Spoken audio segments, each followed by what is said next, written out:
से अपनी पत्नी स्वीकार करते हो? हाँ, करता हूँ। मीना, क्या तुम जोनाथन को कानूनन हक से अपना पति स्वीकार करती हो? हाँ, करती हूँ। भगवान की दी हुई शक्ति के माध्यम से उन्हीं को याद करते हुए अब मैं आप दोनों को पति और पत्नी घोषित करता हूँ। अब आप अपने दुल्हन को चूम सकते हैं। मुझे आज भी वो दिन याद है जब मेरी शादी जोनाथन से हुई थी। अब प्रीस्ट ने उसे मुझे किस करने को कहा तो वो झिझकने लगा। मुझे उसी वक्त समझ में आ गया था कि हम दोनों में दूरियां हैं और अब पिछले कई महीनों में वो दूरी और भी बढ़ चुकी है। हालांकि हम दोनों एक ही बेडरूम में सोते थे, लेकिन वो अपनी ज्यादातर रातें घर के बेसमेंट में गुजारता था। उसे अपने माँ बाप से हिस्से में बहुत सारे पैसे मिले थे और ये बड़ा सा आलीशान घर भी, जो मुझे कभी कभी दो लोगों के लिए बहुत बड़ा लगता था। अपने आप को व्यस्त रखने के लिए मैं बगीचे में कुछ न कुछ करती रहती थी और जोनाथन अपने एक्सपेरिमेंट्स में लगा रहता था। हमारा बेसमेंट में एक छोटा सा कमरा था जिसका लाल दरवाजा था। मुझे बेसमेंट में जाने की अनुमति थी, लेकिन जोनाथन मुझे कभी भी उस कमरे के अंदर नहीं जाने देता था। वो उसे हमेशा बंद रखता था और उसकी चाबी 24 घंटे अपने पास रखता था। पूछने पर वो हमेशा यही कहता था कि उसकी निजी लैब है और उसमें खतरनाक केमिकल और महंगी मशीन्स उस कमरे में बिखरी हुई पड़ी हैं और इसी वजह से मेरा उस कमरे में जाना ठीक नहीं है। अब तक मैं नजरअंदाज करती रही, लेकिन अब मुझे लगता है कि जिस आदमी से मैंने शादी की है उसमें जरूर कुछ न कुछ गड़बड़ है। एक रात मैंने किसी के पैरों की आवाज सुनी, जिसकी वजह से मेरी नींद खुल गई और मैंने खुद को बेड पर अकेला पाया। मैं उठी और मैंने नीचे झांक कर देखा तो मेरा पति बेसमेंट की तरफ जा रहा था। उसके हाथ में एक मरा हुआ रैकून था। उस जानवर के शरीर से खून पानी की तरह बह रहा था। मैंने चिंता दिखाते हुए पूछा, ये तुम्हारे हाथ में क्या है जोनाथन? उसने घबराते हुए मेरी तरफ देखा। वो इस समय मेरे उठने की उम्मीद नहीं कर रहा था। फिर वो घबराते हुए मुस्कुराकर बोला, कुछ नहीं, बस सड़क पर मरा हुआ एक जानवर है। तुम्हें इसकी क्या जरूरत पड़ गई? मुझे कुछ एक्सपेरिमेंट के लिए चाहिए था। जाओ, जाकर सो जाओ, मैं जल्दी आता हूँ। और बस इतना ही। जोनाथन हर रोज यही काम किया करता था। वो जंगलों में घूमता, हाईवे पर गाड़ी लेकर जाता और रोड पर एक्सीडेंट में मरे जानवरों को उठाकर ले आता। कुछ दिनों के बाद अमेज़न से एक पार्सल घर पर आया। मेरा पति बेसमेंट में बिजी था, इसलिए उस ऑर्डर को मैंने लिया। मैं बस उसे खोलने ही वाली थी कि वो भाग कर मेरे पास आया। मीना, ये तुम्हारे लिए नहीं है। आखिर इसमें है क्या? ये बहुत भारी है। कुछ नहीं, बस थोड़े बीकर्स और कुछ जरूरी लैब के औजार हैं एक्सपेरिमेंट के लिए। उसने उस बॉक्स को मेरे हाथ से छीन लिया और वापस से बेसमेंट में चला गया। मैं जानती हूँ कि मैं पागल हो जाऊंगी अगर मैंने ये नहीं पता लगाया कि आखिर बेसमेंट में ऐसा है क्या। मैंने एक प्लान बनाया। जब मैं नाश्ता बना रही थी तो मैंने जोनाथन को किचन में आते हुए देखा। मैंने फौरन अपना फोन उठाया और ऐसे एक्टिंग करने लगी जैसे मैं अपनी माँ से बातें कर रही हूँ। क्यों नहीं मॉम, जरूर, मुझे भी आप सभी से मिले हुए बहुत वक्त हो गया है। ठीक है, मैं जल्दी वहां पहुंच जाऊंगी। मैंने फोन काटने की एक्टिंग की और तभी जोनाथन मेरे पास आया और उसने पूछा, क्या सब ठीक है? हाँ, वो बस मेरी माँ थी। मैं सोच रही हूँ कि आज उनके पास चली जाऊं। तुम तो अपने एक्सपेरिमेंट्स में बिजी रहते हो। मैं बहुत बोर हो जाती हूँ। मैं उसके चेहरे पर उदासी देखकर हैरान रह गई। हालांकि अब हम कुछ वक्त से एक ही छत के नीचे रह रहे थे, लेकिन जोनाथन ने मुझे कभी भी किसी भी तरह का प्यार नहीं दिखाया था। उसने अपना सर झुकाते हुए मुझसे कहा, तुम वापस कब आओगी? कल। क्यों? वो मेरे करीब आया और उसने पहली बार मेरा हाथ पकड़ा। उसकी आंखें आज कुछ और ही कह रही थी। मैं जानता हूँ कि मैं कभी भी तुम्हारे साथ एक अच्छे पति की तरह नहीं रहा। मेरा एक्सपेरिमेंट कल खत्म हो जाएगा, इसलिए मैं सोच रहा था कि क्यों ना हम दोनों कहीं जाकर कुछ समय एक साथ बिताएं। हाँ, क्यों नहीं। वादा करो कि तुम कल वापस आ जाओगी। मैं बस अपनी माँ के घर जा रही हूँ, किसी दूसरे देश में नहीं। बस मुझसे वादा करो कि तुम कल ही वापस आ जाओगी। उसकी बातों से मुझे ऐसा लगा कि वो मुझे जबरदस्ती वापस बुलाना चाहता है। मैं समझ नहीं पा रही थी कि ये क्या प्यार था या कुछ और। मैंने अपना सर हिलाया। हाँ, मैं कल घर वापस आ जाऊंगी। जब मैं गाड़ी में बैठी तो जोनाथन घर के दरवाजे पर आकर खड़ा हुआ और हाथ हिलाकर बाय करने लगा। ये इतने महीनों में पहली बार था कि जोनाथन ने मुझे अपनी बीवी की तरह महसूस करवाया था। मैं खुद से सवाल करने लगी कि शायद मुझे उस पर जासूसी नहीं करनी चाहिए। कुछ आदमी अलग स्वभाव के होते हैं, उन्हें खुलने में वक्त लगता है और शायद वो वाकई कोई अजीब एक्सपेरिमेंट कर रहा हो। लेकिन फिर भी मेरे दिमाग में ये बात चल रही थी कि शायद पूरा सच सामने नहीं आया है। 3 घंटे तक शहर का चक्कर काटने के बाद मैंने अपने गाड़ी जंगल में लगा दी और रात होने का इंतजार करने लगी। शायद मेरी आंख लग गई थी। जब मैं उठी तब तक अंधेरा हो चुका था। जंगल से कीड़े मकोड़ों की आवाज आने लगी थी।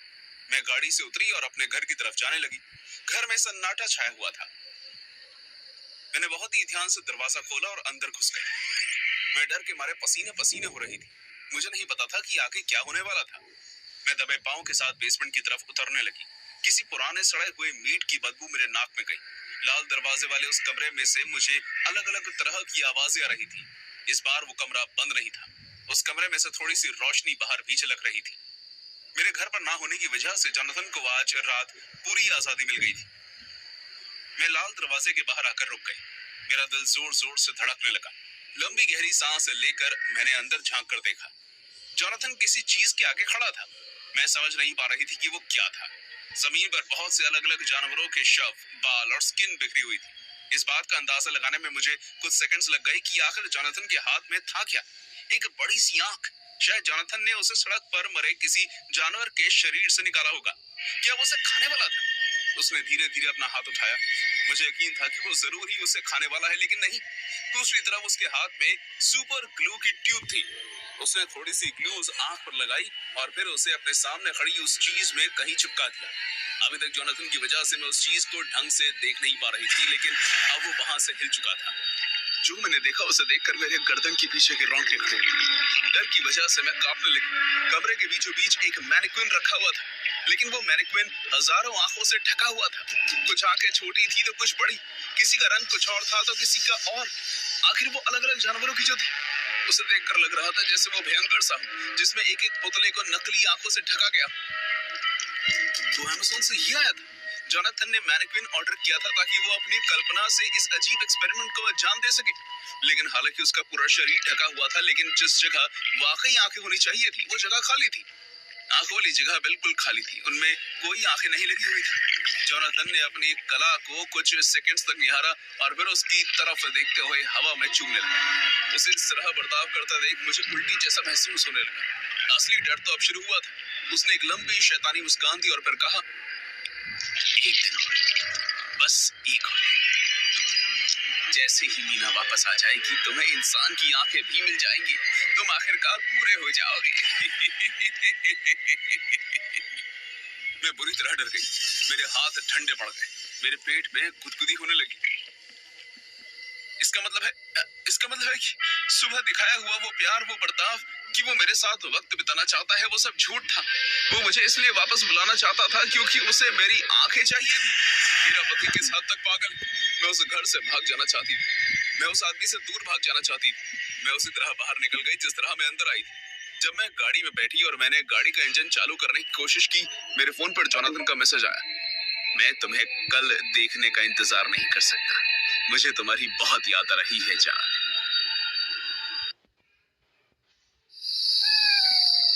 डरावनी कहानियों का लेखक सुनने में काफी भयानक लगता है ना? और मैं आप सबसे झूठ नहीं कहूंगा, ये डरावना है भी।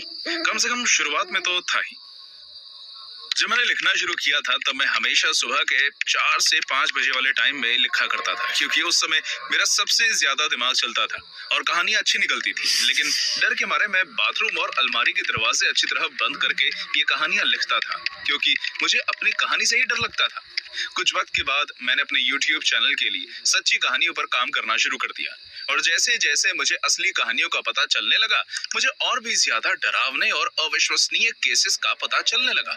मैं कातिल के दिमाग की जितनी गहराइयों तक जाने लगा, मुझे उतना ही ज्यादा डर लगने लगा। लेकिन ये सब ज्यादा वक्त के लिए नहीं टिका। जब एक लेखक सोच के जंगलों के बीचों बीच जाने लगता है तो उसकी संवेदनशीलता खोने लगती है। वो सुध-बुध खोकर सबसे खतरनाक कहानी लिखने लगता है। मेरा नाम गुस्तावो है और मेरे साथ ऐसा ही होता है जब तक मैंने वो अनुभव नहीं किया जिसके बारे में मैं आपको बताने जा रहा हूँ। तब जाकर मुझे असली डर के बारे में समझ आया, और उन लोगों के बारे में भी जिन्होंने ऐसे हादसों का सामना किया था। भले ही मैं उस दिन किसी बुरी बिल्ली के साथ बैकरूम में बंद नहीं हुआ, या फिर मेरा सामना उइजा बोर्ड के साथ खेल रहे किसी राक्षस नहीं हुआ, या फिर ओमेगा जैसी डार्क वेब पर कोई मुझे ढूंढ नहीं रहा था, लेकिन उस दिन मेरी जान उतने ही खतरे में थी जितने इन जगहों पर होती है। ये सब गर्मियों की रात से शुरू हुआ और मैं आपको बताना चाहूंगा कि मुझे गर्मी से सख्त सख्त सख्त नफरत है। इसलिए एक चीज तो पक्की थी कि मैं परेशानी में कुछ नहीं कर पाता। मैं काफी ऐसे लेखकों को जानता हूं जो आज भी टाइपराइटर का इस्तेमाल करते हैं, लेकिन क्योंकि मेरी सभी कहानियों को मैं अपने ब्लॉग में डालता हूं, इसलिए जाहिर सी बात है कि मुझे कंप्यूटर का इस्तेमाल ही करना है। मैं अपनी कुर्सी से उठा और फ्रिज से ठंडा जूस लेने चला गया। उस समय मुझे एक बात नहीं पता थी, जिसके बारे में मुझे तब पता चला जब मैं घंटों बाद अपने घर के कैमरास को चेक करता कि मैं घर पर अकेला नहीं था। मेरा दिमाग पहले से ही एक केस पर चल रहा था और उसी के साथ साथ मैं अगली कहानी के लिए भी खोज करने लगा। मैं वापस कंप्यूटर पर बैठा और सेब का जूस का सिप लेकर मैंने फिर से लिखना शुरू कर दिया।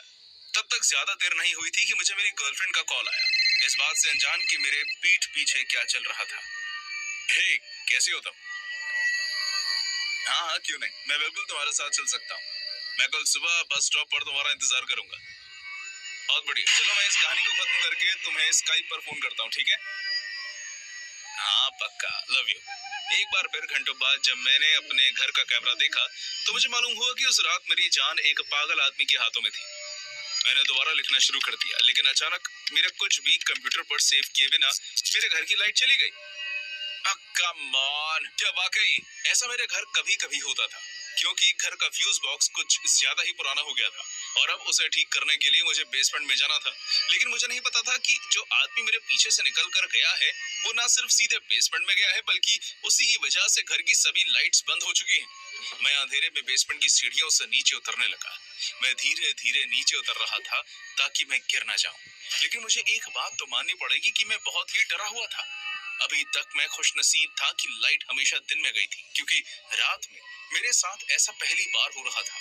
इसलिए मैं जल्दी जल्दी में टॉर्च लेना भी भूल गया था और दरअसल मुझे याद भी नहीं था कि मैंने उसे कहाँ रखा था।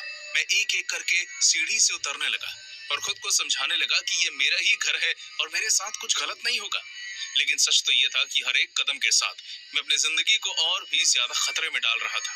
सीढ़ियां खत्म हो गई और अब मैं बेसमेंट में खड़ा था। मैं अंधेरे में ही फ्यूज बॉक्स की तरफ जाने लगा। मुझे वहां जाकर बस एक स्विच ऊपर करना था, उसके लिए मुझे रोशनी की जरूरत नहीं थी।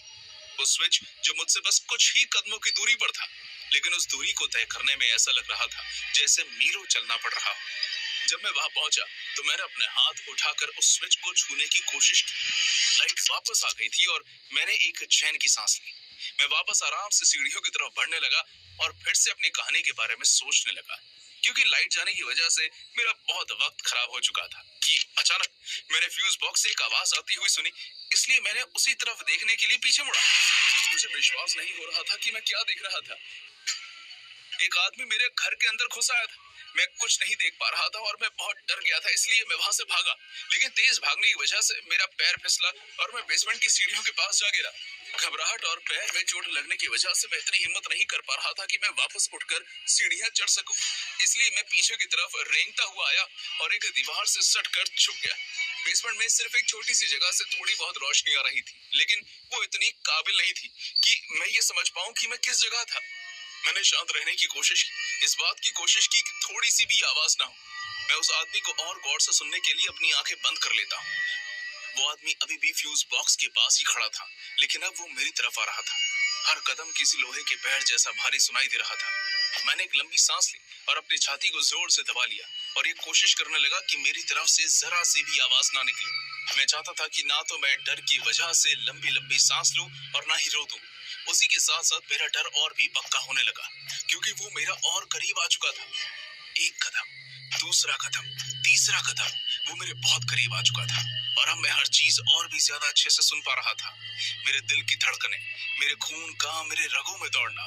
मुझे ऐसा लग रहा था जैसे हर बीते सेकंड में मैं बूढ़ा हो रहा हूँ। उसके पैरों की आवाज मेरे पास आकर रुक गई। उस आदमी ने मुझे देख लिया था। अब मुझे उसके पैरों के चलने की और आवाज नहीं आ रही थी, बल्कि मैं उसे सांस लेते हुए सुन पा रहा था। उसके सांस लेने में उतावलापन था, जैसे वो ठीक से सांस ना ले पा रहा हो।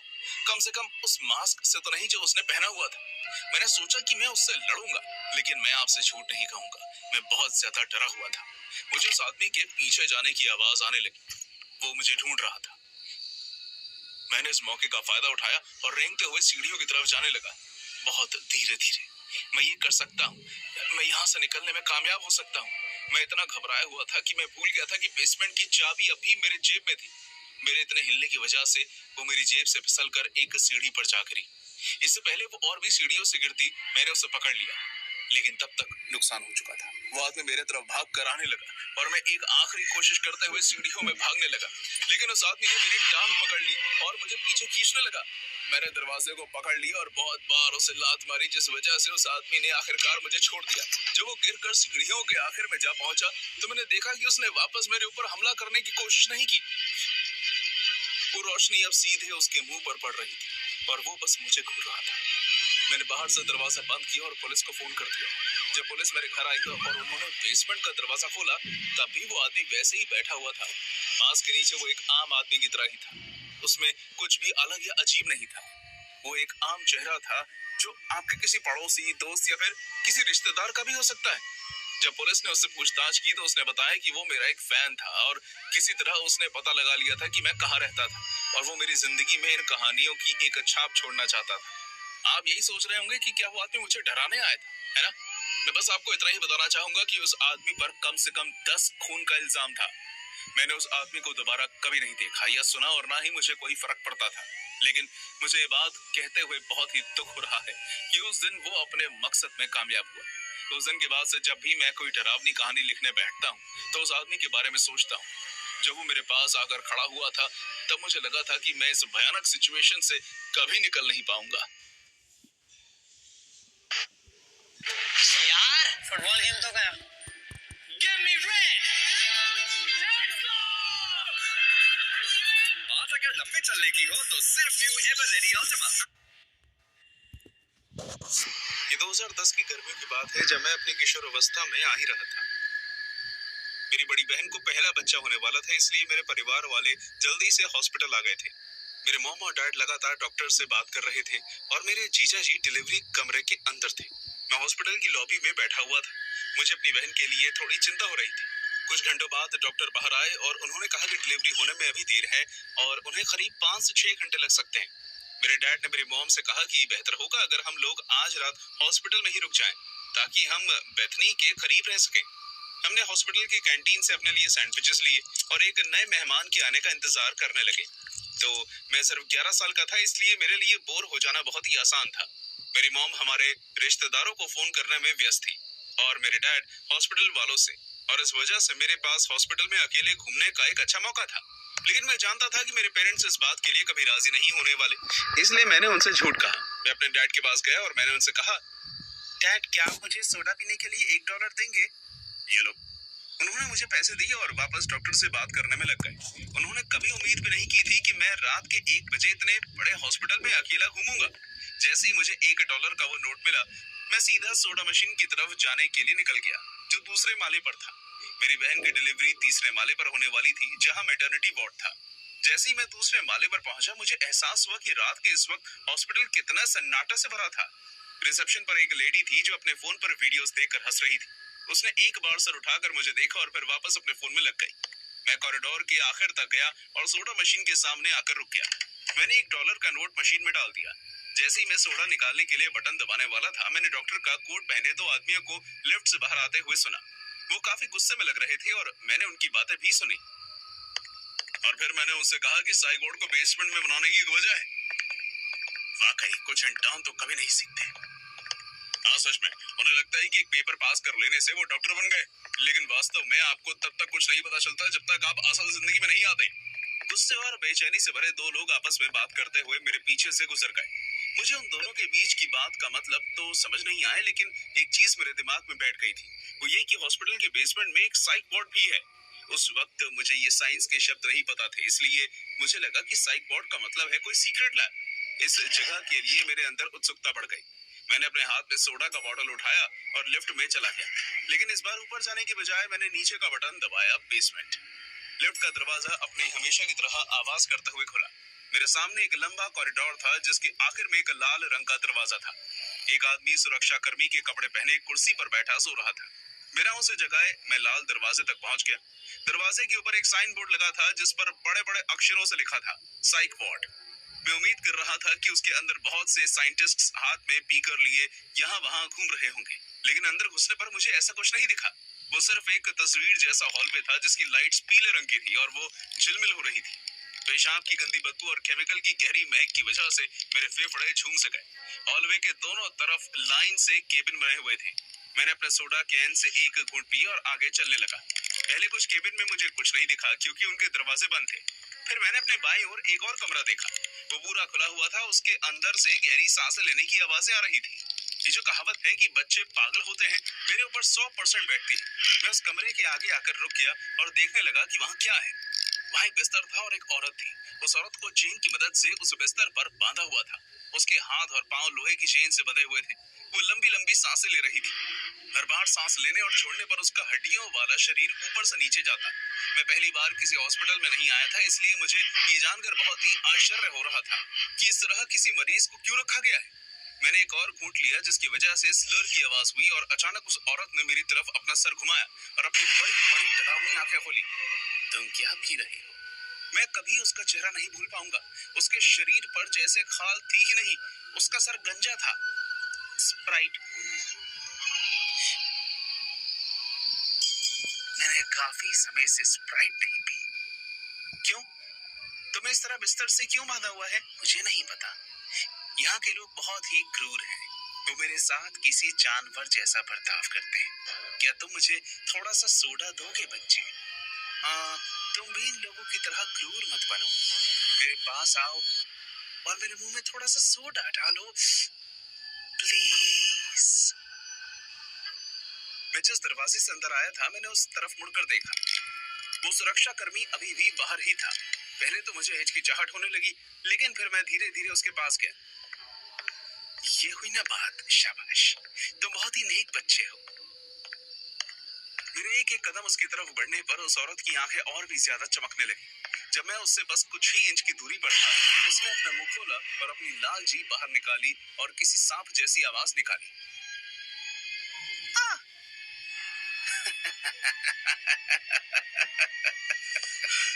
मैं उसे डरकर उस औरत से दूर हो गया। मेरे माथे पर पसीने छूट गए। वो औरत बड़ी सी मुस्कान के साथ हंसने लगी और फिर गाना गाने लगी। डेज़ी, डेज़ी, तुम भी मुझे अपना जवाब दो, मैं तुम्हारे प्यार के लिए आधी पागल। Daisy, daisy, give me your answer, I'm half crazy for you। मैं वहां से भागा, लेकिन अचानक उस औरत के कमरे के सामने वाले कमरे का दरवाजा खुला और एक आदमी सिर्फ अंडरवियर पहने वहां से बाहर निकला। वो कम से कम 8 फीट लंबा था और वो लगातार कुछ ना कुछ बड़बड़ा रहा था। उसने अपनी बाहें मेरी तरफ बढ़ाई और मुझे जमीन से हवा में उठा लिया। मेरे पैर हवा में झूल रहे थे। उसने मेरे बाल सूंघे और फिर मेरी आंखों में आंखें डालकर देखा। उसने कभी अपनी आंखें नहीं झपकाई। मैं इतना डरा हुआ था कि चिल्ला भी नहीं पाया। उसने आखिरकार मुझे नीचे रखा और कहा, तुम वो नहीं हो। जब मैं उसे गले लगाता था तो उसकी महक अलग होती थी। और फिर वो अपने कमरे में वापस चला गया। अगर उसने मुझे छोड़ा ना होता तो मैं अपनी बैंड गीली कर देता। मैं सीधे बाहर का दरवाजे की तरफ भागा और उसे अपनी पूरी जान लगाते हुए खोला, जिस वजह से सुरक्षा कर्मी अपनी गहरी नींद से उठ गया और मैं जोर जोर से रोने लगा। वो एक बच्चे को रात 1 बजे वहां देखकर हैरान हो गया और मैं तो उस समय साइक वार्ड में घूम रहा था। मैं इतना ज्यादा रो रहा था कि मेरी बात उससे शायद ही समझ आई होगी। वो मुझे दूसरी मंजिल पर बने रिसेप्शन तक ले गया। रिसेप्शन पर बैठी लड़की ने मुझे पहले देखा था, इसलिए उसने मुझे पहचान लिया। उसने मेरे लिए अनाउंसमेंट करवाई कि एक 11 साल का लड़का हॉस्पिटल में खो गया है। तब तक मेरे पेरेंट्स ने भी मुझे ढूंढना शुरू कर दिया था, इसलिए अनाउंसमेंट सुनकर वो नीचे आ गए। मेरी मॉम ने मुझे जोर से गले लगा लिया और मेरे डैड मुझे अकेले हॉस्पिटल में घूमने के लिए डांटने लगे। मेरी बहन ने तब तक मेरी भतीजी को जन्म दे दिया था, लेकिन मेरे साथ हुई इतनी भयानक घटना की वजह से उस वक्त मैं उसकी खुशी में शामिल नहीं हो पाया। मेरी बहन को घर ले जाने से पहले हॉस्पिटल में अभी कुछ काम बाकी था, इसलिए मेरे जीजा जी और मेरे डैड ने वहीं रुकने का फैसला किया और मैं और मेरी मॉम घर वापस आ गए। पूरी रात मैं अपनी मॉम को गले लगाकर सोया। आज भी जब मैं उस वक्त को याद करता हूँ तो मुझे उस औरत की आवाज सुनाई देने लगती है, उसकी खतरनाक हंसी और उसका गाना। डेज़ी, डेज़ी, तुम भी मुझे अपना जवाब दो, मैं तुम्हारे प्यार के लिए आधी पागल।